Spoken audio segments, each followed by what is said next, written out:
Well, yesterday, former President John.Mahama released a list of his campaign team for the NDC presidential primaries and possibly for the 2020 elections if he is successful at the primaries on December 7th. The team is headed by former Ghana ambassador to the U.S., Daniel Ohiniejekum, as campaign manager. His deputies will be former Deputy Minister for the Greater Accra region, Ni Vanderpoy Jangma, and Godfrey Seidu Jasau. James Ejenim Boateng, a lawyer, former broadcaster and media manager, will be the spokesperson for the team. This list means Mr. Mahama has put aside his campaign team from the 2020 elections, a day after complaining that funds meant for campaigns at the grassroots were diverted.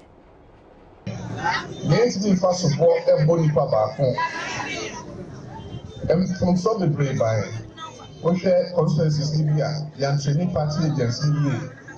They didn't show party agents and Potlaho and care about one. That's the Abana or agents in the one. See this soon.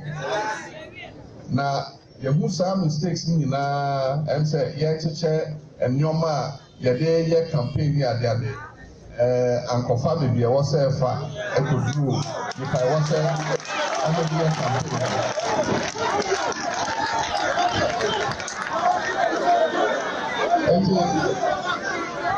Sanyo Madina, I am from Suecia.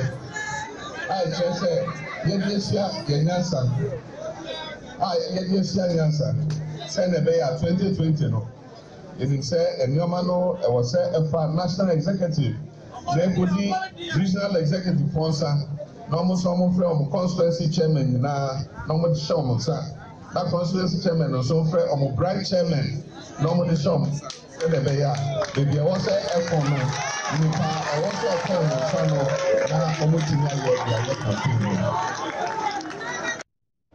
phone. Okay, that is former President John.Mahama there speaking to some party faithful this week. He's been doing that. Now, what he was basically saying was that the campaign funds at the time or during the 2016 elections did not reach the appropriate or the right sources or the intended sources, but the NDC has learned its lessons from that particular process.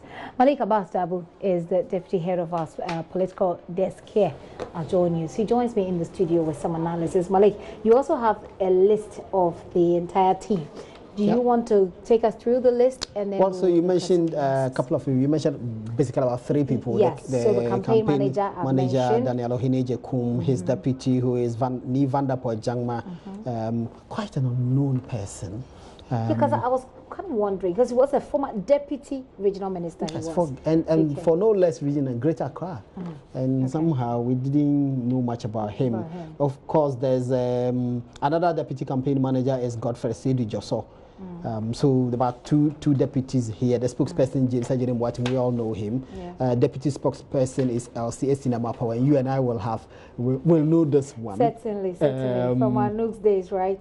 Absolutely. So the spokespersons are 2. There is also Adwa Sewa Bonzi, who is also another spokesperson. The administrative and operations coordinator is Dr. Pres.Mahama. We know Dr. Pres.Mahama when he was head of local government service. There are stakeholder coordinators, and quite a number of them. There is Alexander Kofi Mensah Mold. We know him as Alex Mold. We all know him, brother of Mrs. Betty Mold Idrisu.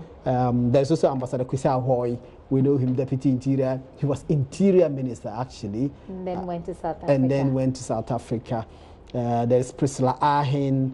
There is Madame Sherry Aiti, of course, another very well-known figure in the NDC. And of course, the controversial Alfred Abayate is there. He is also one of the national coordinators or stakeholder coordinators for the campaign. Okay, so Malik, we're looking at a team here, and as we indicated, I mean, this certainly. First of all, though, before we even get into the details of the team that has been outdoored, Malik, if you listen to the president, the former president, he indicated that campaign monies did not reach the intended sources. One question I have for you on that is, what do you see in this? Is it just sweet talking the people at the grassroots? Because Indeed, the party has conducted its own research to find out why it lost the elections. And this was one of the reasons. Is he just sweet-talking them, knowing that this is the concern that, or these are the concerns that the people have? Or is he just really facing the reality? No, I think there are a number of things he's seeking to achieve by this. In the lead up into the 2016 election, there was unanimity of views that, and this has been the history, that despondency tends to affect parties in power, and for good reason. People have all manner of aspirations and ambitions, some of it unreasonable. Nonetheless, they have these aspirations. We have evolved a political system where too many people want to have direct benefit from the political party. So they put in a lot of hard work. Sometimes they make their meager contributions. Apart from just contributing money, they contribute time and resources and energy and campaigns. They do all of these believing that when their party comes to power, they too will get something, direct benefit.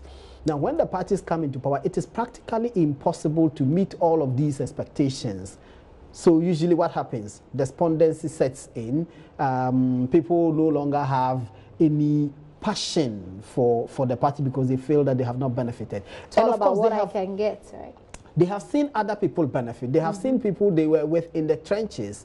And when the party came into power, those people's lives have changed dramatically. There are people who couldn't buy a Toyota Corolla. All of a sudden now they were driving V8. And they had all these luxury that they were living in.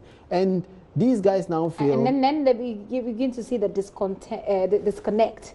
Absolutely. So usually going into the next election, they just sit on the fence. And you have to remember that this has happened on both parties. Remember Haruna Eseku, when Haruna Eseku said that Kufuor was money for the party was going to the castle and President Kufuor was sitting on it, and that there was a lot of despondency at the party's base because of this. And the former president then had to take pains to come out and explain the economy he'd received and how much work he had to do, and the party didn't have to be seen to be catering for his own people first before the rest of the people. We know that that's a lofty idea that today nobody blinks an eye over. So former President Mahama, what does he do in the face of all of this despondency? Tell the people that, look, we know the problem. We know that you didn't get your due. We are assuring you that when we come into office this time around, your due will get to you. I mean, as someone, as a journalist, Malik, and someone, you've done a lot of political analysis, sitting back and looking at this sort of conversation going on at a time where this man now wants to go again for the, give another shot, give another shot to at the presidency. Do you tend to feel that they believe that they will listen to him?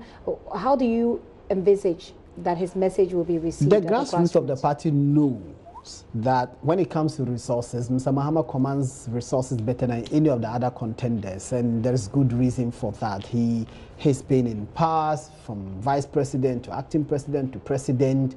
There are many people who believe in his candidature than any of the rest, and we know that when it comes to raising campaign financing, people will put their money where their mouth is. All these businesses, contractors, and all of those, and if they want to donate to anyone, he's the one who they will donate to, because they believe that when he becomes president, the opportunity will exist for them to do business. So they will donate to him. So he certainly has better resources than any of them. So the delegates, when he tells them that this time around we'll make the resources come, they may believe him. Of course, there are some who will say, well, you were there, we didn't see anything. But nonetheless, some will believe that, well, let's try again, believing that this time around the resources will come. Well, Malik, I'll have you look at this, the composition of this team once again, and they provide bits and pieces of information about who these people are. And if you look at them, you see PhD holders, you see masters holders, you see MBA holders, and all of that. What does the composition of this team tell you? What do you read? Are you suggesting by this question?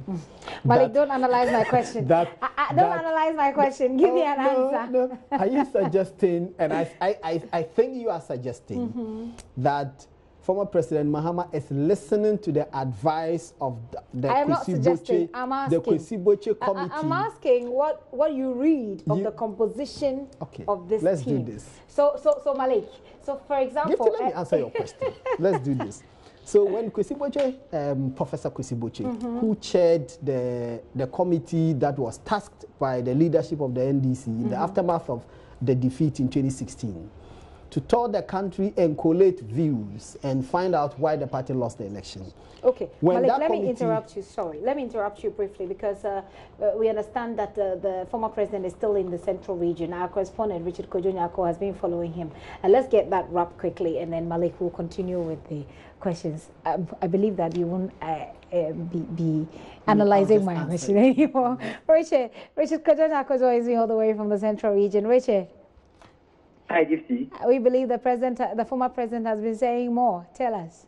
Yes, he's been saying more, and his message is basically a simple one, that it was God that was responsible for the defeat. God wanted Ghanaians to weigh two options, that's the NDC and the MPP, and so God wanted to give the MPP a chance so that they would give Ghanaians a dose of what they are made of, and it is evidently clear, according to him, that the MPP is not performing any better.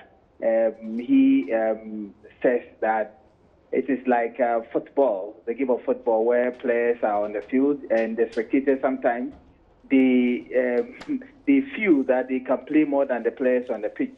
But when they are given the opportunity to play, they play only over the bar, to quote him exactly. And so that is what the MPP administration is doing. They say he says that they have nothing better for Ghanaians. And so when he comes, he's going to give them a new kind of leadership that Ghanaians have not experienced before. He says he's learned his lessons.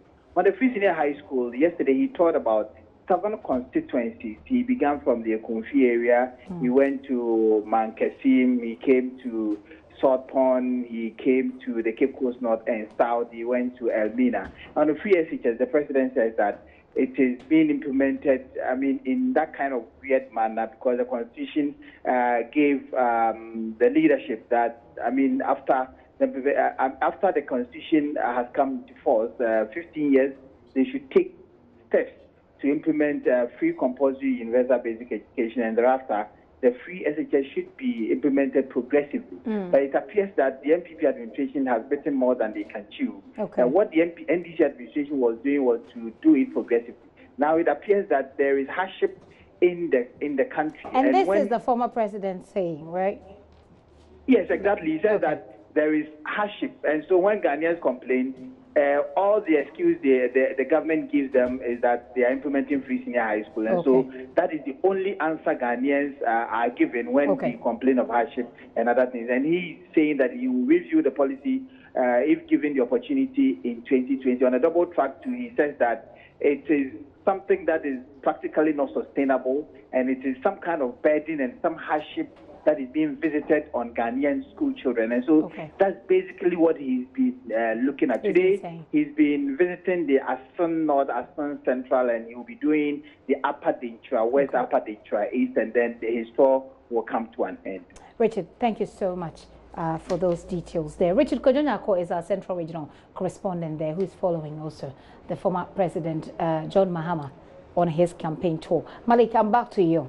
What do you read from the composition of this team? Yes, so I was making the point that when the Kwesi Boche submitted its report to the party after touring the country, one of the things that Professor Boche said, that the party must make an effort to crowd in the intellectual base of the party.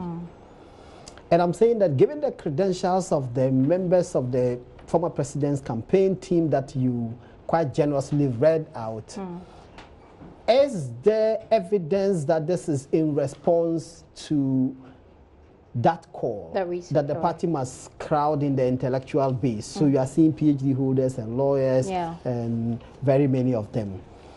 The converse of that is that previously, did you not have them?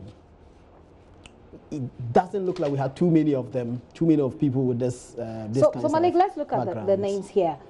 Which of them were active at the time, even if it was a government campaign team, the general government campaign team, which of them were active? Ambassador Daniel Ahiniejekum, who is the campaign manager, for example, was not somebody that we in the media, unless he was doing things on the background that we did not see. Okay, so he, Nivan the Pojama, who you said was relatively unknown. So we're seeing a lot of, if you like, and quite a substantial amount of unknown faces, so to speak, right? So you have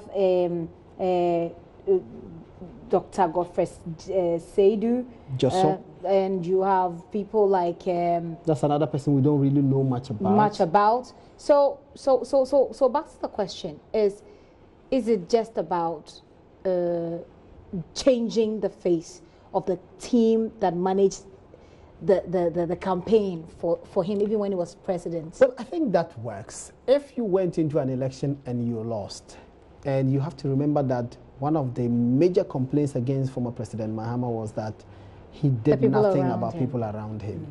Whilst many people loved the man because of his own characteristics, which are unique and outstanding, they didn't think that he responded to criticisms and complaints about the people around him.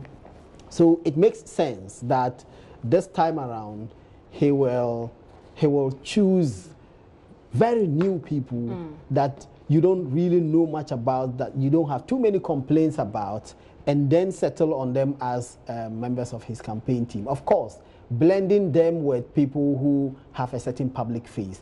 You have to remember also that these people, even though they are new to the public, they are not new to the party. Yeah. So at the grassroots level, they will gain acceptability from the party because they are known at that level. Nationally, of course, Malik, do we know for sure if they are known at that level? I am believing that many of these people are selected for strategic reasons. And they will be selected because they are supposed to play a particular role, engage in some level of mobilization at specific areas. So you would find that there are representations from across the regions and across the broad strokes of the society. I think that is done for very strategic political reasons, so that these people can mobilize for his comeback bid. Okay. Now, Malik, let's take a quick interest in the spokespersons, because usually who you choose as your spokesperson, especially those who are interacting with the media, is key, right? Also we're supposed to believe. James Ejenim Boateng, his deputy, or his two deputies, LC Esenam Apau Klu and Ajwa Sewa Bonzi. Okay, so let's start with James. James is a soft-spoken person. Given that in this country, people who deliver incendiary speeches tend to be regarded, even though unfounded, tend to be regarded as, well, no, I mean, people who deliver incendiary tend to be regarded as arrogant. You want a calm, quiet person. And if you check Mr. Mahama's own disposition and that of James Ejenim Boateng, you can see that they chime perfectly. That James has the similar characteristics as the former president, speaks calmly, keeps his composure, he's not rattled even in the face of provocation. He makes his point with dignity and respect, with a calm voice. He's articulate and confident. He's a trained lawyer, trained journalist. He knows all of us, we know him, so he can relate with the media. I think it may be one of the things that influenced the choice. That these things do work, and he's been in the media throughout. He was host of morning show Radio Gold, became deputy information minister, became deputy tourism minister, and you don't have too many complaints about him. So that calm disposition, I think, works for him as spokesperson for Mr. Mahama's candidature. Okay, wrap up for me with the other two. These are, of course, we see a very gender balance playing out here, I think. And of course, I know Elsie from, she was once Women's Commissioner. Yeah, she was once Women's Commissioner of National Union of Ghana Students, Elsie. And I haven't seen her speak in public since after that time. So I don't know how she's going to perform here. Ajwa Sewa Bonzi, I don't know much about her. Malik, let's wrap up with the I agree with you. I don't know much about her. Elsie, we know her at the National Union of Ghana Students, where you and I both had stints with at various levels. And you know that these school organizations and nooks tend to be training ground for politics. You can't really, given what she did, you can't get there unless you can wow people, you can convince people that you are the deal. So I won't be surprised if she really speaks extremely well to back James up. As for the other person, Ajua, we don't know much about him. Maybe in the coming days and weeks and months, we will know her more. Very well, Malik. Thank you so much for coming. But generally, finally, what do you see? What are your expectations going into December? I see a concerted effort to build a new team. Okay. To resonate with his message of a new Mahama.